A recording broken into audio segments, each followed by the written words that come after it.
द्रोही मुंहों से कभी आगे ना बढ़ेंगे, क्योंकि प्रभु आपके स्वर्ग से उतरेगा। उस समय ललकार और प्रधान दूत का शब्द सुनाई देगा और परमेश्वर की तुरही फूंकी जाएगी, और जो मसीह में मरे हैं वे पहले जी उठेंगे। तब हम जो जीवित और बचे रहेंगे उनके साथ बादलों पर उठा लिए जाएंगे कि हवा में प्रभु से उड़े, और इस रीति से हम सदा प्रभु के साथ रहेंगे। इस प्रकार इन बातों से एक दूसरे को शांति दिया करो। आमीन।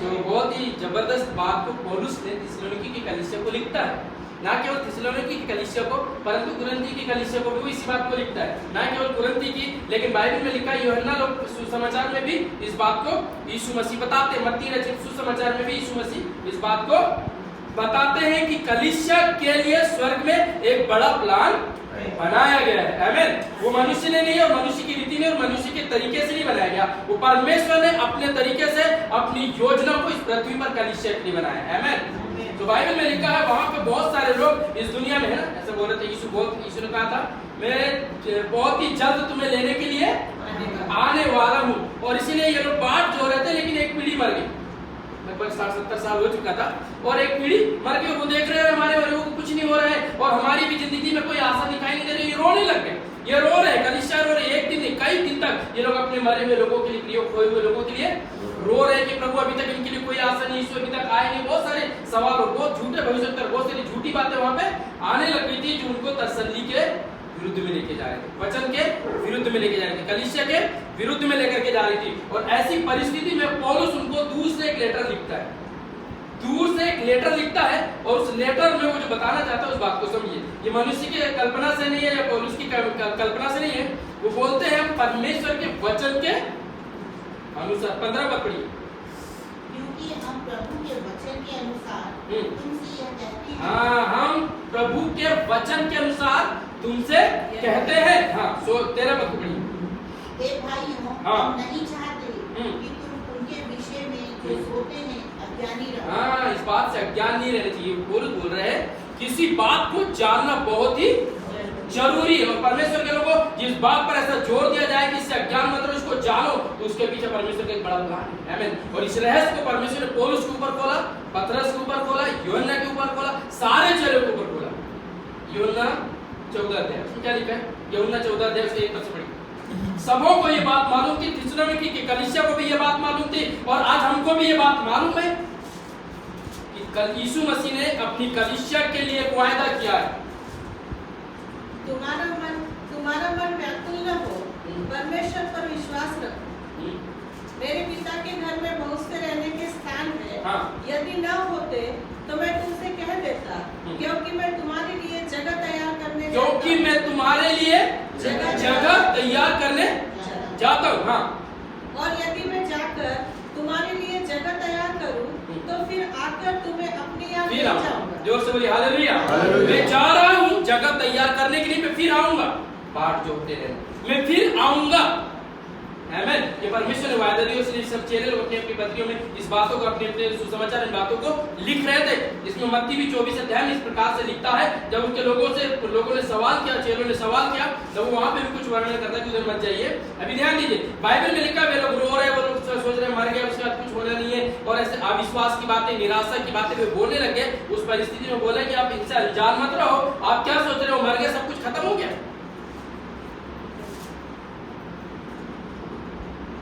वहां भी खत्म नहीं हुआ है, वे लोगों को वापस जिलाया जाएगा। हालेलुया। वापस मरी हुई दशा से वापस खड़े होंगे।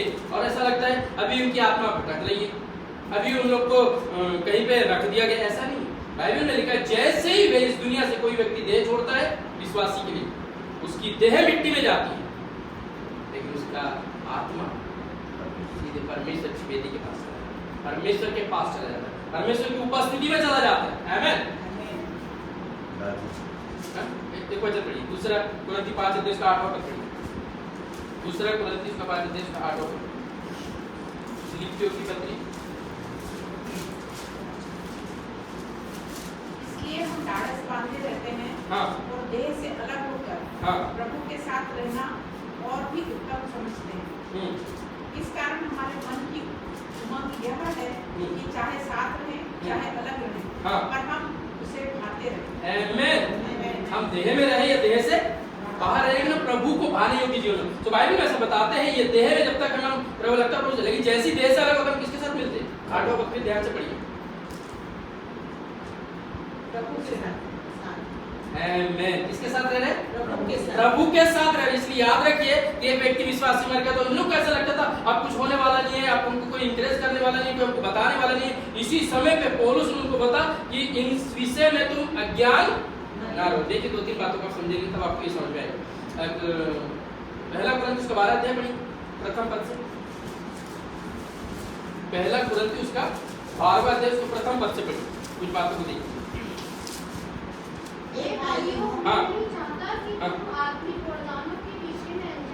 हाँ, वो ऐसा बता रहे हैं पौलुस, आत्मिक वरदानों से क्या मत रहो?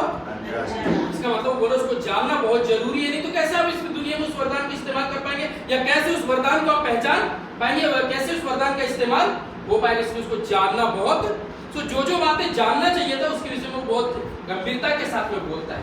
ये भाइयों, मैं नहीं चाहता कि तुम वरदानों के विषय में, हाँ एक और पद पढ़िए 10वां अध्याय, पहला कुरिन्थियों 10 अध्याय 1 पद। हे भाइयों, मैं नहीं चाहता कि तुम इस बात से अनजान रहो कि हाँ। हमारे सब बाप दादे बादल के नीचे थे। हाँ, इस बात से अनजान नहीं रहना चाहिए कि हमारे बाप दादों को, क्या परमेश्वर ऐसे हमारी पीढ़ी को छोड़ दिया, हमारे बाप दादों को छोड़ दिया? नहीं, वे परमेश्वर की योजना में चलते हुए आए। मसीह इस दुनिया में आया, मसीह हमारे पापों के लिए क्रूस के ऊपर मर गया, गाड़ा और मुर्दों में से तीसरे दिन जीवित, और उसी ने वायदा दिया है, देखो मैं पिता के पास जाता हूँ, तुम्हारा मन व्याकुल ना हो। लेकिन जब देरी हो जाती है, जब किसी बात में लेट हो जाता है, तब हम घबराने लगते हैं, चिंता करने लगते हैं। उसी समय पे पौलुस ऐसा मानते हैं, उस समय पे कलीसिया समाती थी, यीशु बहुत ही जल्द बादलों पर आने वाले, इसलिए वहां पे ऐसा जोड़ता है, ना केवल उनके विषय में जानकारी रखो, पर अपने विषय में भी जानकारी रखो कि जब यीशु आएगा हम सब क्या हो जाएंगे? बदल जाएंगे और आसमान में उठा ली। मतलब पौलुस भी अपने आप को वहां पे जोड़ता है कलीसिया के साथ, वो बोलता है कि केवल तुम नहीं, हाँ मतलब वो बोल रहा है आज यीशु का आगमन हो जाए। तो ये सवाल ऐसा होता है कि कब यीशु का आगमन होगा, क्योंकि कई साल 2000 साल हो गए। ऐसे सवाल लेकर के बैटरी के हो सकता है। एक वचन को पढ़िए, मत्ती रचित सुसमाचार, मत्ती रचित सुसमाचार उसका 24 अध्याय,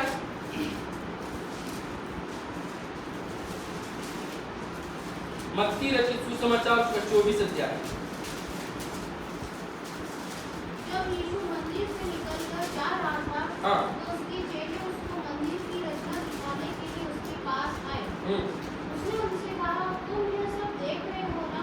मैं तुमसे सच कहता हूँ, यहाँ पत्थर पे पत्थर भी ना छूटेगा जो ढहा ना जाएगा। हाँ, चेलों के पास एक बड़ी सोच थी कि यार देखो कितना बड़ा मंदिर है, कितना अच्छा, बहुत कुछ बोल रहे थे। वो बोल रहा अभी तुम आत्मिक नहीं हो, अभी भी तुम शारीरिक हो, इसी मंदिर की चिंता करो, अभी मैं तुम्हें जो सिखाने अभी तक सीख। और परमेश्वर के लोग ऐसा होता है, कई दिन से हम वचन को सीखते हैं, लेकिन हम वचन में ही सीख पाते। आत्मा में सीखना भी बहुत जरूर। बाइबल में लिखा है जब तक एक व्यक्ति में मसीह का आत्मा नहीं है, वो शारीरिक दशा में।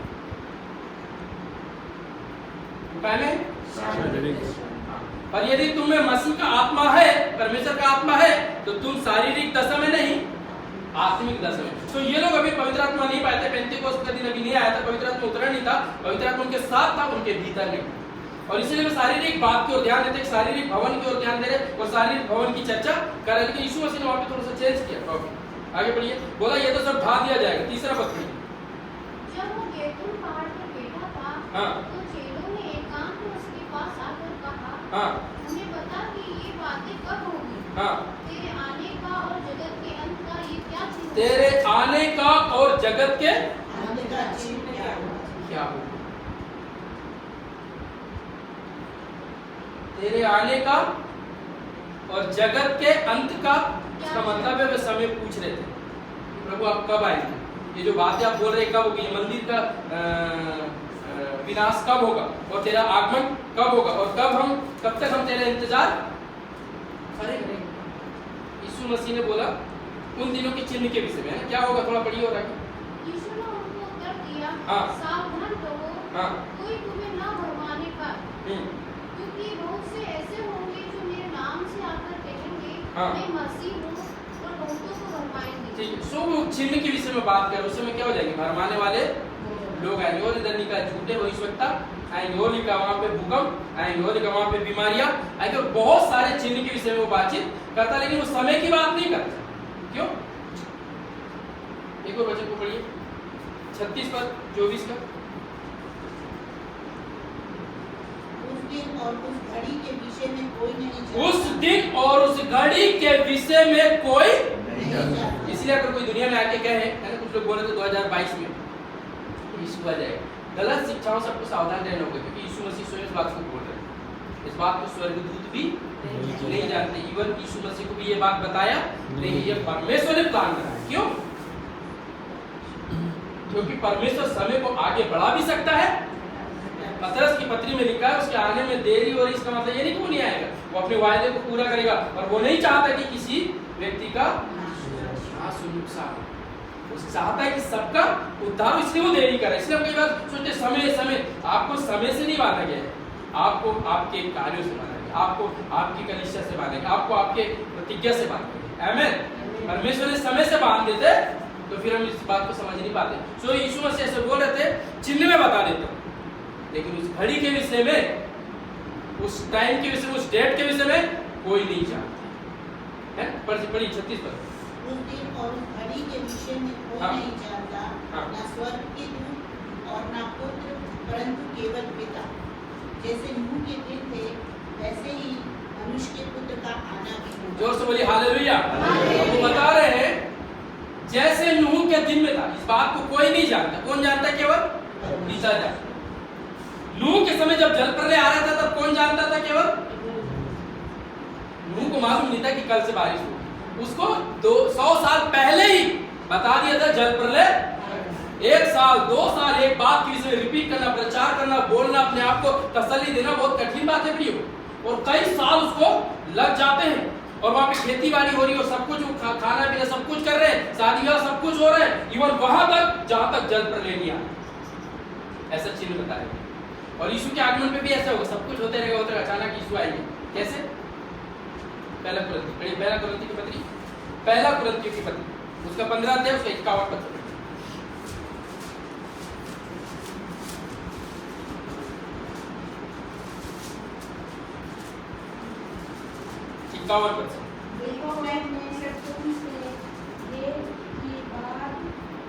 देखो मैं तुमसे भेद की बात कहता हूँ। देखो मैं तुमसे लोग बोल रहे हैं कि कलीसिया एक भेद है, परमेश्वर ने एक रहस्य को रखा, वो रहस्य यही है। हालेलुया। वो रहस्य कुछ वो नहीं है, वो रहस्य परमेश्वर का प्लान कुछ बताया, सिर्फ परमेश्वर को मालूम है, ना दूत को ना पुत्र को, कलीसिया को भी नहीं मालूम, केवल परमेश्वर को मालूम। हाँ, मैं तुम्हें रहस्य की बात कहता हूँ। हाँ, सच नहीं सोचेंगे परंतु बदल जाएंगे। हाँ, और यहाँ क्षमा करने में पलट मारते ही अंतिम तुम्हारी हो गया, क्योंकि तुम्हारी पूरी जाएगी और मुद्दे अविश्वासी सरकसा में उठा जाएंगे, हम बदल जाएंगे। बस ओके। सो परमेश्वर का वचन हमको क्या बता रहे हैं? ये एक रहस्य है, ये एक भेद, इसको परमेश्वर ने अपने पास रखा है, और ये कितनी देर में हो जाएगा? पलट झपक। इसलिए वो नूह के समय बताते हैं, लोग जहाज बनाने के लिए आ रहे हैं, लोग पैसे कमा रहे हैं, जहाज में काम करने वाले वर्करों को पैसा दिया जा रहा है, और नूह भी उसको बनाने के लिए पूरा पैसा खर्च कर रहे समय, और साल बीत गया, और 2 साल हो गए, और 3 साल हो गए, और 5 साल हो गए, और 10 साल हो गया, और फिर एक ही बात की घोषणा की जा रही है कि जल प्रलय आने वाला है, और 15 साल हो गया, और 20 साल हो गया, और फिर भी ये बताया जा रहा है ये जहाज क्यों बनाया जा रहा है, और जब आपको मालूम है एक बड़ा जल प्रलय आने वाला, ऐसे नूह नाम का व्यक्ति वो बोल रहा है, और इसलिए जहाज को बनाया जा रहा है, और कई वर्कर आके काम कर रहे हैं, और 7 से साल 50 साल हो गए। क्या वजह है? ऐसे ही लगभग 60-70 साल हो गया थिस्सलुनीके की कलीसिया को। यीशु आने वाले, इवन आज तक हमें यीशु उसी समय पे तो नूह का परिवार बच जाएगा, ये भविष्यवाणी। लेकिन इसी समय पे परमेश्वर नहीं चाहता कि किसी का भी नाश हो, इसलिए वो ठीक पर आएगा जरूर। आप तैयार रहो, वो अपने वायदे को जरूर पूरा करेगा। लेकिन परमेश्वर के लोग इसके बाद जो यहाँ पे घटना घटने वाली वो बहुत ही भयंकर, और इसीलिए कलीसिया को तैयार होना चाहिए कि जब यीशु आए तो उसके साथ उठा लिया जाए। आमीन। इसके लिए ज्यादा टाइम नहीं दिया जाएगा। सोचेंगे कोई मैं तो उसी समय पश्चाताप कर लूंगा, उसी समय माफी मांग लूंगा, तो ऐसे सोचने वालों के लिए दुर्भाग्य की बात है, क्योंकि पलक झपकते कलीसिया बादलों पे होगी और जो मरे हुए मसीह भी, तो बाइबल में लिखा है मरे हुए के लिए शोक करने की जरूरत नहीं। यदि वो सचमुच में यीशु मसीह को स्वीकार किए, मसीह में मरे, आपको दुख करने की जरूरत नहीं है। जैसे ही मसीह आएगा सबसे पहले वही, हालेलुया, सबसे पहले वे ही उठेंगे। और इसलिए वो बोलता है कि इस विषय से आप अनजान, मतलब इसको जानना बहुत ही जरूरी है। यूहन्ना का सुसमाचार लिखा गया, यूहन्ना रचित सुसमाचार उसका 5वां अध्याय उसके 25। यूहन्ना रचित सुसमाचार यीशु मसीह बाप के विषय में, मैं तुमसे सच-सच कहता हूँ, हाँ, वह समय आता है हाँ, और अब है, वह समय आता है और अब है, हाँ, जिसमें मृतक परमेश्वर के पुत्र का शब्द सुनेंगे। मृतक परमेश्वर के पुत्र का शब्द सुनेंगे। राइट, ध्यान दीजिए, यीशु मसीह केवल हवा में बात नहीं कर रहे थे, उन्होंने इस दुनिया में मुर्दों को जिंदा करके दिखाया। आमीन। उसकी आवाज से लाजर 4 दिन से है ना, वो पड़ा नहीं था, उसकी बॉडी कब्र में थी, वो यीशु के पास थी, पिता के पास थी, वेदी के पास। प्रकाशित वाक्य में लिखा है जो वक्त के लोग तो बोले प्रभु तो कब तक हमारा न्याय लेंगे, बातचीत कर, वे प्रभु के पास सुरक्षित है। हमें एक विश्वासी यदि इस दुनिया से चले जाए तो आपको उसके लिए चिंता करने की, पर अगर विश्वास मिल गया तो बहुत दुख की बात है, क्योंकि उसके लिए दूसरे स्थान में उसको नरक शब्द कहा गया। आग वहां पे है, वहां पे कीड़ा मरता नहीं, वहां केवल तकलीफ। बाइबल में लिखा धनवान वहां चला गया और वो एक पानी के सिरके डुबा करके उसको जीभ को ठंडी करने के लिए कह रहे, इतनी भयानक पीड़ा वहां पे, रात और दिन वहां पे चैन नहीं है। बाइबल में लिखा है वो समय आता है, वरन अब है, जब परमेश्वर के पुत्र, मनुष्य के पुत्र की आवाज को सुनकर मुर्दे, तो यीशु मसीह इस दुनिया में उसको करके दिखा। समाचार में लिखा है अर्थी लेकर के जा रहे थे, यीशु को देखकर वो रुक गए। उसने बोला ये जवान मैं तुझसे कहता हूँ, इस मुर्दा क्या कर रहे हैं, यीशु की आवाज को सुन। एक याईर नाम का व्यक्ति आया, उसने कहा प्रभु मेरी बेटी मरने पर प्लीज आप चल और उस पर हाथ रख दो तो वो मरने से बच जाएगी। यीशु मसीह ने चलना प्रारंभ किया और वो मर गई।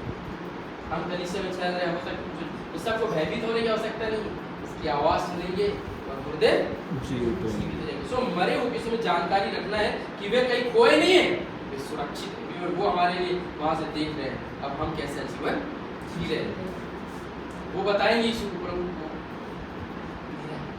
आमीन। बता रहे हैं प्रभु उनके लिए मैंने जान दी, वो नगर है उसमें मुझको कत्ल नहीं किया गया, उस नगर को आप बचा लेना, मेरा खून कतरा कभी भी खराब जाना था, जैसे आपका लहू बहाया गया और कलीसिया खड़ी की गई, प्रभु तेरे सुसमाचार के लिए मेरा लहू बहाया, याद रखना उस नगर। आमीन। सो वे आत्माएं वहां पे, लेकिन जिन्होंने कर रहे, जो लोग नहीं मान रहे, उनके लिए बोले प्रभु तू कब तक इनका न्याय नहीं करेगा। और उनको बोला गया एक काम करो, इनको श्वेत वस्त्र दिए जाए, थोड़ी देर और रुको, जब तक कि शहीद होने वालों की संख्या कंप्लीट हो जाए। तो यीशु मसीह बोल रहे हैं वो समय आएगा जब यीशु आएंगे, सबसे पहले कौन जिएंगे, फिर से पढ़िए 25 पद से पढ़िए। मैं तुमसे सच-सच कहता हूँ, वह समय आता है हाँ। और अब है, जिसमें मृतक परमेश्वर के पुत्र का शब्द सुनेंगे, और जो सुनेंगे वे जिएंगे। जो सुनेंगे वे जिएंगे। आमीन। जो सुनेंगे, सुनने के लिए तो रहना चाहिए। जो नरक में जाने वाले वे भी न्याय के दिन वे भी पुनरुत्थित होंगे, उनको भी बुलाया जाएगा, उनकी लिस्ट भी अलग है, अभी आपकी ओर भेजी। आमीन। हम विश्वासी जिसके लिए यीशु मसीह ने क्रूस पर लहू बहाया और मृतकों में से तीसरे दिन जीवित हुआ, और जो पिता के प्लान के मुताबिक हमें देने के लिए आने वाला है, और बाइबल में लिखा है उसकी आवाज को सुनेंगे। जो मसीह में सो गए, आपको गम दुख करने की, निराश होने की और उनके विषय में विलाप करने की जरूरत नहीं, उनके विषय में जानकारी रखना है कि वे हमसे आगे होंगे, वे भी हमसे पहली वहां पे प्रभु के पास मिले हुए, वे प्रभु से बातचीत कर रहे हैं। और उसने क्या बोला फिलिप्पियों की पत्री में, जीना मसीह और मर जाना, जी तो चाहते कि कुछ करके यहाँ से जाओ और मसीह से मिल जाओ, इसका मतलब है मिलना ही मिले। हालेलुया। एक व्यक्ति जब स्टीफन उसको पत्थरवाह कर रहा था, उसने क्या बोला, हे प्रभु मेरी आत्मा को, इसका मतलब है प्रभु हमारी आत्मा को वेलकम करके स्वीकार करता है, हालेलुया। लेकिन देह को छोड़ेगा नहीं, वापस आएगा। आमेन। मूसा की देह के लिए एक लड़ाई हो रही थी मिकाईल और शैतान के साथ में। शैतान बोलता है ये मुझे दे दे, और मिकाईल बोलता है ये परमेश्वर की है। आमेन। ये देह जो आपके पास है ये आपकी नहीं है, ये परमेश्वर की है।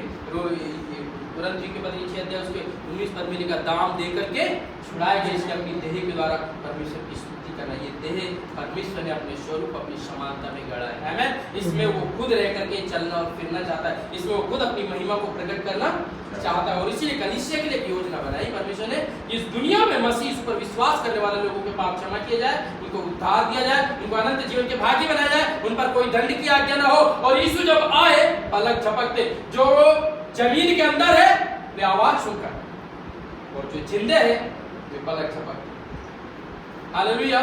इतने कम टाइम में हम प्रभु के पास आकाश में चले गए। केवल यहाँ पे प्लान खत्म नहीं हुआ, इस दुनिया में एक बड़ा क्लेश आएगा, इस दुनिया में एक बड़ा क्लेश आएगा। उस क्लेश में लोग जीना मुश्किल हो जाएगा। प्रकाशित वाक्य में लिखा 6 अध्याय में, लोग गुफाओं से कहेंगे, क्योंकि क्रोध के दिन होंगे और कलीसिया को क्रोध के लिए नहीं रखा गया, इसलिए तो कलीसिया को लेने के लिए यीशु आने वाला। वो क्रोध के दिन होंगे। और प्रकाशित वाक्य उसके 6 अध्याय में लिखा है, लोग पहाड़ों से कहेंगे हम पर आकर के क्या करो, गिर जाओ कि हम मर जाए। वह सुसाइड करना चाहेंगे, पहाड़ से कूद करके और जहर खा के मरेंगे नहीं, क्योंकि वो क्रोध के दिन बेचैनी रहेगी। दिन होगा तो दोपहर कब होगी, और दोपहर होगा तो शाम कब होगी, और शाम होगी तो रात कब होगी, और रात होगी तो दिन कब होगा। बेचैनी में अकाल आएंगे, भूकंप आएंगे, महामारी आएगी। 9वें अध्याय में लिखा है, और टिड्डियां भी आएगी। क्या आएगी? और टिड्डियां घास नहीं खाएगी, मनुष्य को काटेगी। बाइबल में लिखा 5 महीने तक उनकी क्या होगी, पीड़ा होती रहेगी। इतना भयानक जी नहीं पाएंगे, क्योंकि इतनी भयानक पीड़ा वहां पर होगी जैसे बिच्छू के काटने से होती है। इसी काटा, आप जानते हैं जिसको काटा होगा उनको देखे होंगे, बहुत ही पीड़ा में होते हैं, तड़प होता है, जैसे करंट का झटका लगाया ना, ऐसे झटका लगता है। और वो उतनी भयानक तड़प होगी। और फिर उसमें वैक्सीनेशन का क्या करेंगे, अभी कर रहे थे कोरोना में, ये कर लो वो कर लो, बहुत सारा साइंस फेल हो जाएगा, दुनिया की मेडिसिन काम नहीं करेगी। वो 5 महीने तक लोगों को तड़पाएगा, तो भी केवल 7 साल का केस रखा गया, इसलिए वो सीमा कम की गई है और वो समय घटाया गया है चुने हुओं के कारण, क्योंकि इजराइल उस दुनिया में रहेगा। इजराइल इस दुनिया में रहेगा, वो उस विपत्ति में से होकर जाएगा और उन पर मुहर लगा दी जाएगी। इन विपत्तियों का प्रभाव उन पर नहीं पड़ेगा। हालेलुया। और परमेश्वर को परमेश्वर कितना भला है। फिर क्या दुनिया से प्रभु नफरत करता है? नहीं, सबसे प्यार करता है, लेकिन कोई इसको स्वीकार करना बहुत जरूरी, कलीसिया में जुड़ना बहुत जरूरी, क्योंकि प्रभु कलीसिया को लेने आए, परमेश्वर अपने विश्वासियों को लेने आने वाला, और उसके लिए हमको तैयार होना चाहिए। समय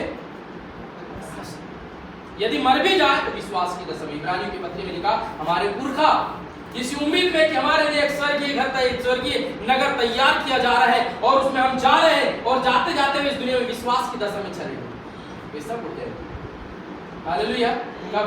बाइबल में लिखा, यीशु मसीह कह रहे हैं वो समय आता है, वरन अब भी है, जब मृतक आवाज को सुनेंगे, पुनरुत्थान की से बात करें, इसी रेप्चर की से बात करें, तो जब आएंगे दुनिया में हाहाकार मच जाएगा। क्या हो जाएगा? बहुत खतरनाक न्यूज टीवी में चलते रहेगी, चैनल वाले बहुत खुश हो जाएंगे, क्योंकि ये बताते फिरेंगे यहाँ से इतने गायब हो गए, वहाँ से पात्री गायब हो, वहाँ से इतने क्रिश्चियन गायब हो गए, यहाँ से इतने बच्चे गायब हो गए, सब आपकी लिस्ट निकाली जाएगी, तो पता चलेगा दुनिया में क्रिश्चियन है ही नहीं। दुनिया से न्यूज में चलते हैं।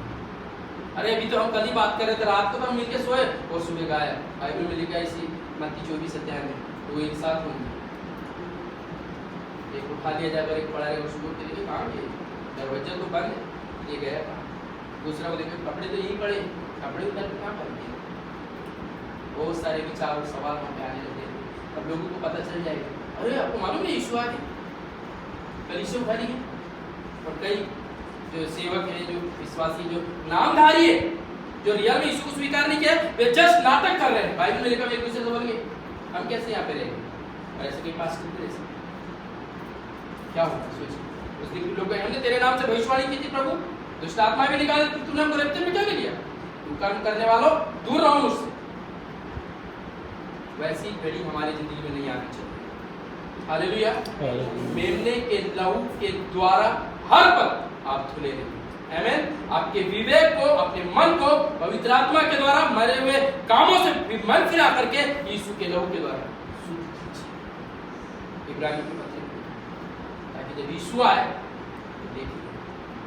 हालेलुया। और कितनी भयानक वो कीड़ा होगी जहाँ पे वे लोग ऐसे 5-5 महीने और ऐसे अकाल में और भूकंप में और बीमारी में और पीड़ाओं में पड़ी रही। वो तो काफी नहीं थी।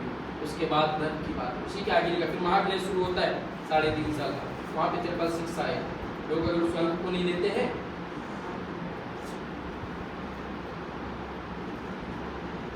तो इस दुनिया में मार डाले जाएंगे। उनको लेन देन नहीं, खाना पीना बंद, रहन सहन बंद, लेन देन बंद। और अगर ले लेते हैं तो अनंत जीवन से कितना कठिन है। उसी समय पे भी लोग बोलेंगे कि हाँ कलीसिया से चलेगी। आपको मालूम है जब एलिया को उठाने जा रहे थे तो क्या हुआ था? बेतेल के भविष्यवक्ताओं ने आके कहा, एलिशा क्या तुझे मालूम नहीं है कि एलिया उठाया जाता है, उठाने वाला? उसने बोला हमें मालूम, तुम चुप। यरीहो में गए, वहां के चेलों ने भविष्यवक्ता ने कहा, अरे तुझे मालूम नहीं है एलिशा आज एलिया उठाया जाने वाला? उसने बोला मुझे मालूम, सबको मालूम है। आज दुनिया में सब लोग ऐसा बोलते हैं, हाँ कलीसिया जाएगी। हम भी कई लोग अन्य जाति से बातचीत करते, उन्हें उस दिन पता चलेगा ये बोलते थे ईसाई कि हमको देने के लिए यीशु। उसी समय पे भी चर्चा करते थे, आज भी करते हैं। ये लोग ऐसी आशा रखते हैं, उम्मीद रखते हैं। परमेश्वर के लोगों को कई प्रकार की विचार और कई प्रकार की भ्रमाने वाली शिक्षा से बचना है। हमको वचन भी और ध्यान देना है। आमीन। और दूसरा बताएंगे कौन जा सकते हैं। आप सब जाएंगे, सब बोलिए आमीन। आप सब जाएंगे, हम सबको उसी रास्ते पे लेके चलेंगे। अगर मैं जाऊंगा तो मैं नहीं चाहता मैं अकेला जाऊं, मैं हर व्यक्ति जो मुझसे जोड़ा जा रहा है वो सब आमीन। और जरूरत नहीं कि यहीं पे दूसरे स्टेट पौलुस ने जहाँ से लेटर लिखा वो अलग स्थान था और थिस्सलुनीकि की कलीसिया का अलग स्थान पर हम दोनों को मिला के बोलता है कि आप मरे हुए के अनजान मत रहो, वो तो उठा लिए पर हमारे लिए भी जानकारी रखो, हम भी उठा लिए जाएंगे। आमीन। हम भी उठा ले। सो परमेश्वर के लोगों को ये याद रखना है क्या होना चाहिए। नेक्स्ट टाइम इसमें बताएंगे कैसे हम उसके लिए तैयार रहेंगे। लेकिन लेक्चर तो होगा, कलीसिया तो उठाई जाएगी, इसमें कोई दो मत की बात नहीं है। ये यीशु ने स्वयं क्लेम किया। पौलुस पत्रस इस बात को लिख रहा है, मत्ती, मरकुस, लूका, यूहन्ना चारों सुसमाचार में ये बता रहे यीशु आएगा। टाइम नहीं मालूम, टाइम नहीं मालूम है, लेकिन एक चिन्ह हम देखते हैं। मत्ती रचित सुसमाचार एक चिन्ह को जो हमारा आश्वासन देता है या वहां तक हम रुकते हैं। 24 अध्याय उसके 14 पद। और राज्य का यह सुसमाचार, राज्य का यह सुसमाचार सारी जगत में प्रचार किया जाएगा। हाँ, कि सब जातियों पर गवाही हो, हाँ, तब अंत आ जाएगा। हालेलुया। कोई ये कहने ना पाए कि मुझे यीशु का सुसमाचार नहीं। हर व्यक्ति के पास सुसमाचार जाना आमीन। सो ये चिन्ह और बहुत सारे चिन्ह इसमें लिखे हैं मत्ती 24 में। अगर प्रभु का हमको जब भी समय मिलेगा हम जरूर विषय में भी देखेंगे। लेकिन नेक्स्ट टाइम हम जरूर देखेंगे कौन जा सकते हैं और कैसे जाने के लिए हम तैयार रह सकते हैं। आमीन। ताकि प्रतिदिन का आपका लाइफ जब आप बेड पे जा रहे हो आप तैयार होना चाहिए, सुबह उठ रहे हो आप तैयार होना चाहिए, जब आप रास्ते में चल रहे हैं आप तैयार, आप चल रहे हो और पलक झपकते अगर यीशु का आगमन हो तो आपको आकाश में ले लेना चाहिए। आमीन। आमीन। इस क्लेश में इस दुनिया में रह गए तो जीना बहुत मुश्किल है और यदि प्रभु के लिए मर गए तो बहुत अच्छा है। सो एक ही आशा है, एक जो मतलब जो प्रभु यीशु मसीह ने बोला सुसमाचार सबको मिल जाए। इसलिए आप देखो कितने तेज गति से सुसमाचार, क्योंकि यीशु का आगमन बहुत ही निकट है। एक समय था जब लोग मौखिक सुसमाचार सुनाते थे। कैसा सुनाते थे? मौखिक, यहाँ से वहां जा करके और उन लोग अपने डायरी में अपने कुछ में लिख लिख करके वचन को रखते थे। लेकिन कुछ साल पहले, कुछ हजार साल पहले बाइबिल हमारे पास आई एक साथ, गोस्पल और पत्रियां, और उसको हमने पढ़ना सीखा और उसको प्रचार करना सीखा और उसका हमने छपाई करवाना करे और छपा के बांटना शुरू किया। तब लोगों ने विरोध किया, अरे तुमने परमेश्वर के वचन को अशुद्ध क्यों कर दिया, यहाँ वहाँ क्यों फेंक रहे। लेकिन उसके द्वारा अनसंख्य लोग प्रभु में आए। आमीन। उसके बाद में टेलीविजन पर सुसमाचार आया। हालेलुया। और अभी एडवांस टेक्नोलॉजी आ गई, अब आप घर बैठे आप सुसमाचार को बांटते हैं। आमीन। अभी टीवी के माध्यम से और अब यूट्यूब के माध्यम से, फेसबुक के माध्यम से टेक्नोलॉजी को परमेश्वर ने इसलिए लाया कि सुसमाचार तेज गति से फैल जाए, यह वचन पूरा और यीशु आ जाए। आमीन। और इसकी सुसमाचार तेज। अब वे एक्सेप्ट करे, ये गारंटी नहीं बोला प्रभु ने कि जब वो एक्सेप्ट करेंगे तभी मैं आऊंगा। क्या बोला? सिर्फ गवाही। वो ये कहना चाहिए हाँ सुसमाचार मुझे मिला था, बस। अब उसको न्याय के सामने खड़ा होना। अपमान हुए, हमसे ज्यादा प्रचार इसको कौन करता है? विरोधी कर रहे हैं। मेरे गांव के अंदर जब मैंने प्रभु को ग्रहण किया तो कोई नहीं जानता था, केवल मैं जानता था। लेकिन जब सबको पता चला कि इन्होंने यीशु मसीह को ग्रहण कर लिया, तो जो विरोधी लोग भी जा जाके बोल रहे थे, कुछ बोलेगा तो सुनना, यीशु के नाम से बोलेंगे कि पाप क्षमा होते हैं, चंगा करते तो सुनना। मेरा कहने का मतलब समझ रहे क्या बोल रहा हूँ? सुसमाचार बहुत तेज गति से फैल गया। और मैं जब दूसरे साल गया, सब लोगों को मालूम था। वो बोलते हैं कि पास्टर भैया हमको भी लेके चल, हम भी यीशु मसीह की सेवा करें। मेरी वाइफ भी मेरे साथ। और मुझे बड़ा सोच हुआ कि मैंने नहीं बताया, किसने बताया? सुसमाचार बहुत तेज गति से फैल रहा है। आज जो कानून बनाया जाए, किसने बनाया जाए? लोग बोल रहे क्यों? YouTube में देख रहे क्यों? Facebook में देख रहे क्यों? क्यों इनको मारा जा रहा है? क्यों इनके साथ ऐसा करा जा रहा है? और कहीं में भी धर्म परिवर्तन की बात नहीं आई, केवल अनंत जीवन की बात कर रहे हैं। आमीन। और जब कभी आप बाइबल पढ़ते हैं, जब कभी आप वचन को पढ़ते हैं, आपको पता हो जाएगा कि परमेश्वर के पास एक बड़ी योजना कलिसिया के लिए, दुनिया के लिए। आमीन। तो इस वचन को हमको थामना है। सुसमाचार अगर नहीं फैला तो हमको और थोड़ा फैलाने में मदद करना है, ताकि इसमें जल्दी आ जाए। मैं बताया फिर टाइम इसलिए डिसाइड नहीं किया गया। अगर टाइम बता देते कि 2022 में आएंगे और आपकी और मेरी गलती के कारण सुसमाचार नहीं हो पा रहा, स्वर्गदूत के द्वारा कभी प्रभु सुसमाचार नहीं करेगा। कुरनेलियुस के घर जब स्वर्गदूत गया, उसने सब कुछ बताया। क्या नहीं बताया? हाँ, उसको मना किया गया। सुसमाचार पत्र सुनाए, सुसमाचार एक विश्वासी सुनाए, सुसमाचार केवल पास्टर बिहारी आके सुनाए। आमीन। आपको नियुक्त किया है, स्वर्गदूत को। और वे देखते रहते हैं, इतना सा सुसमाचार सुनते हो, ये उद्धार पा लिए बोलते हैं, ये अनंत जीवन पा लिए होते हैं, ये प्रभु के साथ हो जाता है, इनको कोई धन नहीं है। वे देख रहे हैं इन बातों को। दूसरा, स्वर्गदूत को कहा तुम इनकी सेवा करना। किसकी? हमारी।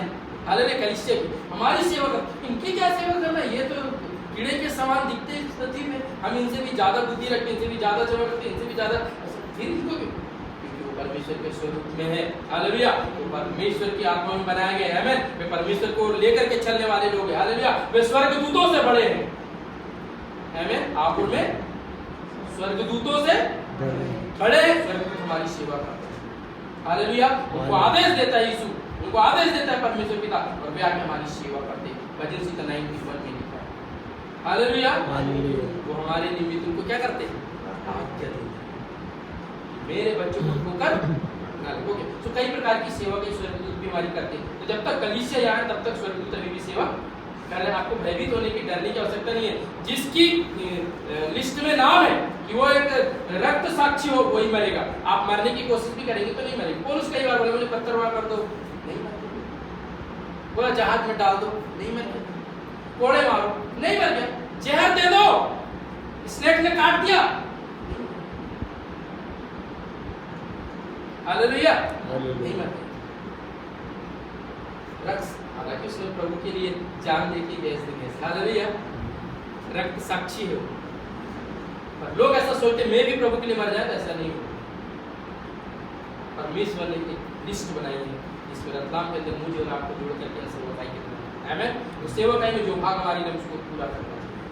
आमीन। तो कलीसिया को उठाए जाने के लिए, यीशु के आगमन के लिए यदि हम ऐसे प्रतीक्षा कर रहे हैं, तो इसके लिए चाहिए सुसमाचार जल्दी से जल्दी सब लोग तक पहुंच जाए। और जैसे ही सुसमाचार पृथ्वी के एंड तक जाएगा, चेलों से क्या करना? सुसमाचार केवल यहूदिया में नहीं रहना चाहिए, यरूशलेम में नहीं रहना चाहिए, सामरिया और पृथ्वी के छोर तक जाना चाहिए, फिर प्रभु आ जाए। आमीन। अगर प्रभु का आगमन आज हो जाए, क्या आप सोचते सुसमाचार सुनाने में ज्यादा टाइम बचे? सुसमाचार लगभग पूरा हो चुका है, कुछ पल बाकी है, उस पल में हम जी रहे हैं। तो मौके के लिए धन्यवाद दो, और उसमें हम जिंदगी अगर उठा दिया जाए तो सब आगे की बात है। आमीन। मर भी गए तो कोई प्रॉब्लम नहीं, मसीह विश्वास है। हालेलुया। और यदि आप जीवित और यीशु चाहते जल्दी यीशु का आगमन हो जाए, क्योंकि इसलिए डेट डिसाइड नहीं किया गया कि 2025 में या 2050 में, आज भी आ सकते यीशु सुसमाचार को फैलने के कारण।